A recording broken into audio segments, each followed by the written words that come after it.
மீண்டும் ஒரு முறை எல்லாருக்கும் கூறி இன்றைய பாடம் இலங்கை அதிபர் சேவைக்கான அடுத்த வினாப்பத்திரத்துக்குள்ள நாங்கள் நுழைகிறோம். அந்த அடிப்படையில இன்றைக்கு நாங்கள் பார்க்க போகின்ற வினா அதாவது வினாப்பத்திரம் எங்களுக்கு பாடசாலை நிர்வாகம் தொடர்பான சம்பவ கற்கை. பாடசாலை நிர்வாகம் தொடர்பான சம்பவ கற்கை இந்த பாடம் நாங்கள் ஏற்கனவே உங்களுக்கு நான் சொல்லி தந்த மாதிரி இதனுடைய டியூரேஷன் டைம் எல்லாமே உங்களுக்கு தெரியும் என்று நான் நினைக்கிறேன். இந்த பேப்பர் மற்ற பேப்பர்கள் எல்லாம் 1.5 மணித்தியாலம் கொண்டது இல்லையா? இந்த வினாப்பத்திரம் ஏற்கனவே நீங்க அறிஞ்ச மாதிரி 2 மணித்தியாலம் நேர இடைவெளியை கொண்டது. ஆகவே குறிப்பிட்ட நேரத்துக்குள்ள நீங்க பதிலளிக்க வேணும். ஆகவே இந்த வினாப்பத்திரத்தை பொறுத்தவரையில இதுக்குள்ள என்ன வரும் என்றதெல்லாம் உங்களுக்கு தெரியும். இருந்தாலும் நான் மீண்டும் ஒரு முறை உங்களுக்காக நான் அதை ஞாபகப்படுத்திட்டு போகலாம் என்று எதிர்பார்க்கிறேன். சரிதானே? இந்த சம்பவ கற்கை வினாப்பத்திரத்துடைய சிலபஸ் உங்களோட சர்வீஸ் மினிட்ல உள்ளதன்படி அதனுடைய சிலபஸுக்கு நாங்க போகலாம். போகின்ற பொழுது உங்களுக்கு தெரியும் அதுக்குள்ள அவங்க என்ன கேட்பாங்க என்றது உங்களுக்கு தெரிய வரும். அந்த அடிப்படையில நான் இப்ப சிலபஸ் உங்களுக்கு ஷேர் பண்றேன்னு ஒரு தடவை ஞாபகப்படுத்திட்டு நாங்கள் போகலாம். சரியா? உங்களோட கிரகித்தல் பேப்பர் 1.5 மணித்தியாலம் கொண்டது தெரியும் உங்களுக்கு, கம்ப்ரிஹென்ஷன். அடுத்தது கேஸ் ஸ்டடி 2 மணித்தியாலம் கொண்டது. அடுத்தது ஆப்டிடியூட் அண்ட் ஜென்ரல் டெஸ்ட் 1.5 மணித்தியாலம் கொண்டது. இந்த வினாபத்திரத்துல questions are presented with the objective of bringing out the candidates' views on their responsiveness to problem solving and few likely cases that might crop up in the schools and its management. அதாவது பாடசாலையில நீங்க நிர்வாகம் சம்பந்தமாக கல்வி நிர்வாகம் சம்பந்தமான குறிப்புகள், அதாவது பிரச்சனைகள் உள்ளடக்கியதாக இந்த சம்பவ கற்கை அடங்கும். இந்த சம்பவ கற்கையில உங்களுடைய பார்வையில பதிலளிக்கக்கூடிய மாதிரி இந்த வினாக்கள் அமைக்கப்பட்டிருக்கும். ஆகவே அங்க தரப்படுகின்ற பிரச்சனைகள் குறித்து உங்களுடைய தீர்வுகளை நீங்க சரியாக தெளிவாக சொல்ல வேண்டிய தேவை வரும். அந்த தீர்வுகள் தான் பதிலாக இருக்கும், விடைகளாக இருக்கும். ஆகவே அந்த உங்களுடைய பிரச்சனைக்கான தீர்வுகளை நீங்கள் முன்வைக்கின்ற ஆற்றலை பரிசோதிக்கின்ற விதமாக அந்த கேஸ் ஸ்டடி அமைந்து இருக்கும். அதே நேரம் நடைமுறை பிரச்சனைகளுக்கு நீங்க எப்படி நடைமுறை சார்பான முடிவெடுக்கிறீங்க, நடைமுறை சார்ந்து எவ்வாறு நீங்கள் தீர்மானம் மேற்கொள்றீங்க என்பது தொடர்பான எதிர்பார்ப்புகளும் அந்த வினாப்பத்திரத்தில் இருக்கு. ஆகவே பாடசாலையில நீங்கள் சாதாரணமாக ஒரு அதிபர் நிர்வாகம் செய்கின்ற வேளையில, முகாமைத்துவ பணிகள்ல ஈடுபடுகின்ற வேளைகள்ல அங்கே ஏற்படக்கூடிய சில சந்தர்ப்ப சூழ்நிலைகளை கருத்தில் கொண்டு பிரச்சனைகள் சம்பவ கற்கைகளாக உங்களுக்கு வினவப்படும். அந்த சம்பவ கற்கைகள் மூலமாக நீங்க அந்த பிரச்சனைகளை நீங்க விளங்கி சரியாக தெளிவாக அவற்றை விளங்கி அந்த பிரச்சனைகளுக்கான தீர்வுகளை முன்வைக்கக்கூடியவர்களாக நீங்க இருக்க வேண்டும் என்றது இந்த சம்பவ கற்கையினூடாக எதிர்பார்க்கப்படுகிறது. ஆகவே இந்த வினாப்பத்திரம் நேரடியாக 2 மணித்தியாலங்களை கொண்டதாக இருக்கும். அநேகமாக சிறு சிறு சம்பவ கற்கைகள் தரப்பட்டு அதனுடைய பதில்கள் அவை தொடர்பாக நீங்கள் பரீட்சிக்கப்படுவீர்கள். கட்டமைப்பு வினாக்களாக அநேகமாக கடந்த ஆண்டு நடைபெற்ற பரீட்சை வினாப்பத்திரம் இருந்தது. அதற்கு முன்னர் நடைபெற்ற அனைத்து கல்வி நிர்வாக சேவை, இலங்கை அதிபர் சேவை தொடர்பான போட்டி பரீட்சை சம்பவ கற்கையில எல்லாமே அநேகமாக கட்டுரை வினாக்களாக அமைந்திருந்தன. ஆனால் அண்மை காலமாக உங்களுக்கு சம்பவ கற்கைகள் தரப்பட்டாலும் அவற்றை நீங்கள் வாசித்து விளங்கி தரப்பட்ட இடைவெளிகளிலே நீங்கள் பதிலளிக்கக்கூடியவர்களாக நீங்கள் இயலுமையுடையவர்களாக இருக்க வேண்டும் என்பது இங்கு எதிர்பார்க்கப்படுகின்றது. அந்த அடிப்படையில இன்னொரு விடயம் நான் உங்களுக்கு சொல்ல வேண்டும். பெரிய நீண்ட சம்பவ கற்கைகள் உங்களுக்கு தரப்படலாம், அல்லது குறுகிய சம்பவ கற்கைகள் உங்களுக்கு தரப்படலாம், பிரச்சனைகள் முன்வைக்கப்படலாம். ஆகவே கடந்த ஆண்டு வந்த வினாப்பத்திரம் சிறிய சிறிய பிரச்சனைகளை கட்டங்களுக்குள்ள உங்களுக்கு தரப்பட்டு அந்த கட்டங்களுக்குள்ள இருக்கிற பிரச்சனைகளை நீங்க வாசித்து விளங்கி அந்த பிரச்சனைகளுக்கான தீர்வை நீங்க எப்படி நடைமுறை சார்ந்து முன்வைக்கிறீங்க என்பது தொடர்பாக அவை இடம்பெற்றிருந்ததை இந்த இடத்துல நான் ஞாபகப்படுத்திக் கொள்ள விரும்புகிறேன். சில வழிகளில் ஒரேடியாக ஒரு 2-3 சம்பவ கற்கைகளை பெரிய நீண்டதொரு சம்பவ கற்கைகளை தந்து நீங்கள் வாசித்து விளங்கி அவற்றை சரியாக பிரச்சனைகளை நீங்கள் தெளிவாக விளங்கி நடைமுறையில் இருக்கக்கூடிய கல்வி நிர்வாகம் முகாமைத்துவம் சார்பான அணுகுமுறைகளை பின்பற்றி அவற்றுக்கு பதிலளிக்கக்கூடியவர்களாக நீங்க இருக்க வேண்டும். சரிதானே? ரைட். அந்த அடிப்படையில பொதுவாக நான் வளமையாக நான் சம்பவ கற்கைகளுக்கு நான் கற்பிக்கின்ற பொழுது சம்பவ கற்கைகளை கற்பித்த பல மாணவர்கள் சிறந்த பொறுப்புகளை பெற்றிருக்கிறார்கள். மாவட்டத்தில் முதலிடங்களை எல்லாம் பெற்றிருக்கிறார்கள். என்னிடம் சம்பவ கற்கையை படித்த மாணவர்கள் அதிகமாக 86 புள்ளிகளை பெற்றிருக்கிறார்கள். அது பெரிய திறம் என்றுதான் நான் சொல்லுவேன். அந்த அடிப்படையில உங்களுக்கு நான் சம்பவ கற்கைகளை நான் கற்றுத் தருவதற்கு முன்வந்திருக்கிறேன். இந்த வினாபத்திரத்தை பொறுத்தவரையில முதல்ல பாடசாலை நிர்வாகம் தொடர்பான சம்பவ கற்கைகளுக்கு நீங்கள் அணுக முன்பு சில தலைப்புகளிலேயே நான் உங்களுக்கு கற்பிப்பது வழமை. ஆனால் இந்த ஆண்டு அவ்வாறு இல்லாமல் சற்று வித்தியாசமாக நான் உங்களுக்கு இந்த சம்பவ கற்கைகளை பற்றிய தெளிவூட்டலை செய்வதற்காக தீர்மானித்திருக்கிறேன். இது முதலாவது உங்களுக்கு மாதிரி வினாபத்திரம் தரப்படுகிறது. Case study relating to school administration என்ற தலைப்பிலே, பாடசாலை நிர்வாகம் தொடர்பான சம்பவ கற்கை என்ற தலைப்பிலே இந்த வினாபத்திரம் அமைந்திருக்கிறது. ஆகவே முதல்ல இங்க இருக்கின்ற அத்தனை பேருமே இவற்றை நாங்கள் சரியாக வாசித்து விளங்கி பிரச்சனைகளை முதல்ல நாங்கள் விளங்கிக் கொள்வோம். இது பெரியதொரு சம்பவ கற்கையாக தரப்படுகிறது. இருந்தாலும் நீங்கள் அவற்றை வாசித்து விளங்கி கிரகித்து வைத்துக் கொண்ட பின்பு நாங்கள் வினாக்களுக்கு செல்லலாம். இந்த சம்பவ கற்கை உங்களுக்கு தரப்பட்டிருக்கிறது, உங்களுடைய வாட்ஸ்அப் குழுக்களிலே ஷேர் பண்ணப்பட்டிருக்கிறது. ஆகவே முதலில் நாங்கள் இவற்றை வாசிப்போம். சரிதானே?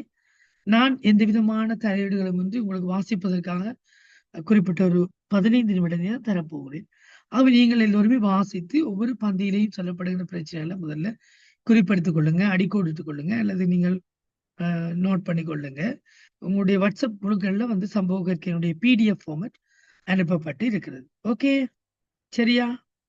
சரி. நீங்க ஏதாவது சம்பவ கற்கையை தொடங்க முதல் நீங்கள் ஏதாவது கேட்கிறதாக இருந்தால், இது சார்பாக அறிந்தவர்கள், வேறு யாரிடமாவது படிப்பவர்கள், நீங்கள் ஏதாவது எதிர்பார்ப்புகளுடன் இருந்தால் என்னிடம் சொல்லலாம். ஒரு 2 நிமிடம் தரப்படுகிறது.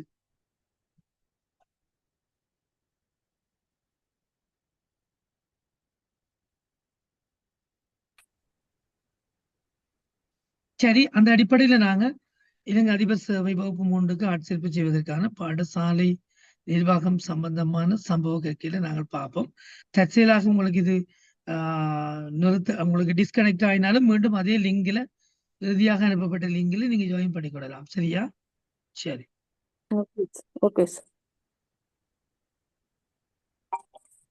சரி, முதலாவதாக சம்பவ கற்கைகளை வாசித்து நாங்கள் விடைக்கு போவோம். நான் உங்கள்கிட்ட சொல்றது முதலாவது சம்பவ கற்கைகளை நீங்க ஒன்றுமே தெரியாது. நீங்க சொன்ன மாதிரி இன்றைக்குதான் சந்திக்க போறீங்களாக இருந்தால் இதை வாசிங்க. உங்களுக்கு ஒரு 15 நிமிடம் நான் ஏற்கனவே சொன்ன மாதிரி தரப்படுகிறது. வாசிங்க. ஸ்கிரீன்ல தரவா இல்ல உங்கள்ட்ட இருக்கக்கூடிய பார்க்கலாமா? பிடிஎஃப்ல தரப்பட்டிருக்குது. பிடிஎஃப்ல இருக்கிறது நீங்க பார்க்கலாம் இல்லையா? வந்திருக்கு, எல்லாரும் கிடைச்சிருக்கு தானே? பிடிஎஃப் பார்க்கலாம் சார். ஓம் சார், ஸ்கிரீன்ல தான் தான் சார். நல்ல ஓகே, கொஞ்சமா தான் உங்களுக்கு டிஸ்ப்ளே பண்ணலாம், முழுமையா டிஸ்ப்ளே பண்ணிடலாம். பிஎம்எஸ். சரி, நான் வாசிக்கிறேன், கேட்டுக்கொள்ளுங்க எல்லாருமா. நான் வாசிக்கிறேன், என்னோட சேர்ந்து மைக்கை நான் மியூட் பண்றேன். கூடாது, நீங்க வாசிக்கலாம், அந்த பக்கம் உரத்து வாசிக்கலாமா? மியூட் பண்ணிருக்கிறேன். ரைட். தெல்தனிய வித்தியாலயம் தரம் 1 முதல் 12 வரையான வகுப்புகளை கொண்டு கட்டமைக்கப்பட்ட 480 மாணவர்களை கொண்ட ஒரு பாடசாலையாகும். இப்பாடசாலையானது புறநகர் பகுதியொன்றில் பிரதான வீதியொன்றிலிருந்து 1.5 கிலோமீட்டர் தூரத்தில் அமைந்துள்ளது. ஓகே, இந்த பாடசாலையுடைய அமைவிடம் தொடர்பாக, இதனுடைய கட்டமைப்பு தொடர்பாக இங்கு விளங்கப்படுத்தப்படுகிறது. சரிதானே? ரைட். அடுத்ததாக வாசிப்போம். தெல்தனிய கிராமத்தில் வாழ்கின்ற மக்களின் பிரதான பொருளாதார பின்புலம் விவசாயம் ஆகும். அத்துடன் இப்பாடசாலையின் கடமையாற்றும் அதிபர் திரு விக்ரமசிங்க நகரிலிருந்து தினந்தோறும் பஸ்ஸிலே பயணம் செய்பவர். தரம் இந்த அதிபர் விக்ரம சிங்க தரம் ஒன்றை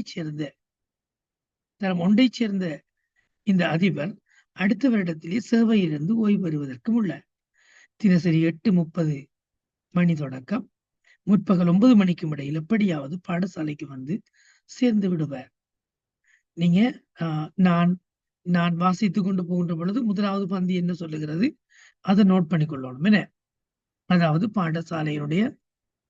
பாடசாலையின் கட்டமைப்பும் அமைவிடமும் அமைவிடமும் பற்றி சொல்லப்படுகிறது இல்லையா. பாடசாலையின் கட்டமைப்பும் அமைவிடமும் பற்றி சொல்லப்படுகிறது. ஓகே, இது முதலாவது விஷயம். அடுத்தது, தெல்தனிய கிராமத்துல இருக்கிற இந்த அதிபர் ரிட்டையர் பண்ண போறார். தரமொன்றை சேர்ந்த அதிபர் 8:30 மணிக்கும் 9 மணிக்கும் இடையில் எப்படியாவது பாடசாலைக்கு சேர்ந்துள்ளார். நீங்க எப்பவுமே இது சம்பவ கற்கை என்றபடியால், கேஸ் ஸ்டடி என்றபடியால் இங்கே ப்ராப்ளம் தானே சொல்லப்பட்டிருப்பார்கள். ஆகவே இங்க சொல்லப்பட்ட பிரச்சனை என்ன? அதிபர் தாமதமாகி வருவது. அதிபர் தாமதமாகி வருவது சுருக்கமா சொல்லுவோம். ரைட், இது இரண்டாவது பிரச்சனை. ஓகே, அடுத்தது நாங்க தொடர்ந்து போய் கொள்வோம். இப்பாடசாலையில் 18 ஆசிரியர்கள் கடமையாற்றுகின்றனர். கணிதம், ஆங்கிலம் போன்ற பாடங்களுக்கும் ஏனைய சங்கீதம், நடனம், உடற்கல்வி போன்ற பாடங்களுக்கும் இங்கு ஆசிரியர் பற்றாக்குறை நிலவுகின்றது. இருப்பினும் வருடாந்தம் பரீட்சைக்கு தோற்றுகின்ற மாணவர்களில் 5-6 பேர் சாதாரண தர பரீட்சையில் சித்தியடைந்து அண்மையில் உள்ள நகருக்கு உயர்தரத்துக்கு சென்று விடுவார்கள். அவ்வாறு கற்றவர்களில் பாடசாலையின் பழைய மாணவர்கள் என வைத்தியர் ஒருவரும், சட்டத்தரணி இருவரும், பாராளுமன்ற உறுப்பினர் ஒருவரும் உள்ளமை குறிப்பிடத்தக்கது. இங்க இருக்கிற பிரச்சனை என்ன நோட் பண்ணி கொள்ளுங்க. நான் உங்களுக்கு கதைக்கிறதுக்கு சந்தர்ப்பம் தருவன். சோ உங்களோட பிரச்சனை என்ன இங்க இருக்கிறது? என்னது? ஆசிரியர் பற்றாக்குறை நிலவுகிறது இல்லையா. ஆசிரியர் பற்றாக்குறை, சில பாடங்களுக்கு ஆசிரியர் பற்றாக்குறை நிலவுகின்றது. வேற என்ன இங்க பிரச்சனை இருக்குது? ஆசிரியர் பற்றாக்குறை நிலவுகின்றது இல்லையா. ரைட், நீங்க கதைக்கக்கூடிய மாதிரி நான் சவுண்ட் வைக்கிறேன். அன்மியூட் பண்ணி விட நீங்க பேசலாம். அப்பதான் இன்ட்ரெஸ்டிங்கா இருக்கும். ஆசிரியர் பற்றாக்குறை நிலவுகின்றது. வேற என்ன பிரச்சனை இருக்குது இங்க? சொல்லுங்க. இங்க படிப்பவர்கள் இந்த அவங்களோட அவுட் நல்லா இருக்குது. வெளியில போயிட்டு அதாவது பழைய நல்லா மாணவர்கள் பிரச்சனையும் இருக்குது, இங்க நல்ல விஷயங்களும் இருக்குது. பழைய மாணவர்கள் என்ன பலர் என்ன நல்ல நிலையில் சிறந்த பதவி நிலைகளில் இல்லையா, பதவி நிலைகளில் காணப்படுகின்றனர். நல்ல விஷயமும் இருக்குது. ஓகே, மேலும் இப்பாடசாலையின் அதிபர் தனது முயற்சியின் காரணமாக பாடசாலைக்கென 5 ஏக்கரை பாடசாலையின் கல்வி கற்ற வெளிநாடொன்றில் வதியும் குடும்பம் ஒன்றிடமிருந்து அன்பளிப்பாக பெற்றுக்கொண்டமை குறிப்பிடத்தக்கது. இருப்பினும் இப்பாடசாலைக்கென வகுப்பறை வசதிகளுக்கு சில உயர்மட்ட கற்றல் வழிகள் குறைபாடாகவும் காணப்படுகின்றது. அப்ப இங்க அடுத்த பிரச்சனை சொல்லப்படும் உயர்மட்ட கற்றல் இடைவெளிகள் காணப்படாமை. இது அடுத்த ஒரு பிரச்சனையாக இருக்கும் இல்லையா எங்களுக்கு. என்ன ஓகே, உயர்மட்ட கற்றல், ஹையர் ஆர்டர் லேர்னிங் ஸ்பேசஸ் சொல்லுவோம். அதண்டா என்னட்டு நீங்க என்னட்டு கேட்டுக்கொள்ளுங்க, இப்ப கேட்காதீங்க. உயர்மட்ட கற்றல் இடைவெளிகள் இங்கு காணப்படுகின்ற குறைபாடாக காணப்படுகின்றன. ரைட், மேலும் இப்பாடசாலையில் திறமையான பல மாணவர்கள் பாடவிதானம் மற்றும் இணைப்பாடவிதான மோஸ்ட்லி ப்ராப்ளத்தை ஹைலைட் பண்ணிக்கொண்டு போங்கம்மா. மேலும் இப்பாடசாலையில் திறமையான பல மாணவர்கள் பாடவிதானம், இணைப்பாடவிதான செயற்பாடுகளில் ஆர்வமுள்ளவர்களாக காணப்பட்டனர். அதே நேரம் பெரும்பாலான ஆசிரியர்கள் இப்பாடசாலை 8 முதல் 10 வருடங்களுக்கு மேலாக கடமையாற்றி இடமாற்றம் பெற முடியாததன் காரணமாக மன வருத்தத்துடன் காணப்படுகின்றனர். சோ பல ஆசிரியர்கள் இங்க இடமாற்றம் பெற முடியாமல் இருக்கிறார் இல்லையா. இது ஒரு பிரச்சனை. இடமாற்றம் பெற முடியாத காரணமாக மனத்தாங்களுடன் காணப்படுகின்றவை. இது ஒரு பிரச்சனை. ஷோர்ட்டா அடுத்த பிரச்சனை என்ன இருக்கும்? ரைட், தமது அன்றாட கற்பித்தல் செயற்பாடுகளை முன்னெடுப்பவர்களாக காணப்பட்டது. மனத்தாங்களுடன் அவங்க படிச்சு கொண்டிருக்காங்க. அத்துடன் பெரும்பாலான ஆசிரியர்கள் தினசரி பஸ்ஸிலேயே அதிபருடன் பயணிப்பவர்களாக காணப்பட்டனர். ஏற்கனவே அதிபர் எத்தனை மணிக்கு வருவார்? 8:30 தொடக்கம் 8:30. 9 என்ன இந்த நேரத்துக்குள்ள அதிபர் வருவார் இல்லையா? ஓ. என்ன இந்த நேரத்துக்குள்ள ஓ. அதிபர் வருவது வந்து ஒரு பிரச்சனை தான் இல்லையா? பள்ளிக்கூடம் எத்தனை மணிக்கு தொடங்கணும்ன்றெல்லாம் உங்களுக்கு தெரிய வேணும். ரைட். அந்த அடிப்படையில ஆசிரியர்கள் தினசரி பஸ்ஸிலேயே அதிபருடன் தான் பயணிப்பார்கள். அதே நேரம் வந்து அதிபரே அந்த டைமுக்கு வந்தா, டீச்சர்ஸும் அந்த டைமுக்கு வந்தா என்ன அந்த ஒரு பிரச்சனை ஒன்று இருக்குது. அப்ப தாமதமாகி ஆசிரியர்களும் தினசரி ஆசிரியர்களும் தாமதமாகி வருவது என்ன பிரேக்கெண்ட்ல போட்டுக்கலாம். என்ன சொல்லலாம், இது பிரச்சனை நம்மளுக்கு தானே. ரைட். அதே நேரம் வேற என்ன பிரச்சனை இருக்குது இங்க? ஆசிரியர்கள் ரைட். இங்க பாருங்க, இக்கிராமத்திற்கு முதல் பஸ் 8:30 மணிக்கு வந்து சேரும். மீண்டும் பாடசாலை விட்டு சரியாக 1:30 மணிக்கு போகும். அப்ப ஆசிரியர்கள் நேரத்துடனேயே, அதாவது சரியாக 1:30 மணிக்கு பிற்பகல் மணிக்கு பாடசாலையை விட்டு வெளியேறுவது. அப்படி வெளியே போனீங்களா, இது ஒரு பிரச்சனை. சரிதானே? ரைட்.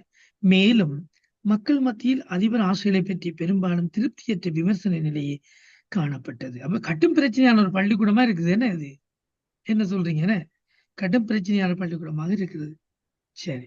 மேலும் மக்கள் மத்தியில் அதிபர் ஆசிரியரை பற்றி பெரும்பாலும் திருப்தியற்ற விமர்சன நிலையே காணப்பட்டது. இப்பாடசாலையில் சிரேஷ்ட ஆசிரியரான ராஜபக்ஷ மாத்திரம் எவ்வூரை சேர்ந்தவர். பாடசாலைக்கு முற்பகல் 6:30 மணிக்கே வந்துடுவார். யாரு? ராஜபக்ஷ மட்டும். ஏன்? அவர் அந்த ஊரை சேர்ந்தவர். ஆரம்ப ஒழுங்குகளையும் மேற்கொள்வார். அதிபர் சமூகம் அளிக்காத நாட்கள் இவரே பாடசாலையை பொறுப்பெடுத்து நடத்துவார். பாடசாலை திறப்பு கோர்வையும் அவரிடமே இருந்தது. இங்க ஏதாவது பிரச்சனை இருக்குதா? இருந்தது. என்னண்டு? மக்கள் மத்தியில விமர்சனம் காணப்படுகிறது இல்லையா? மக்கள் மத்தியில விமர்சனம் காணப்படுகிறது. யாரை பற்றி? அதிபர்கள்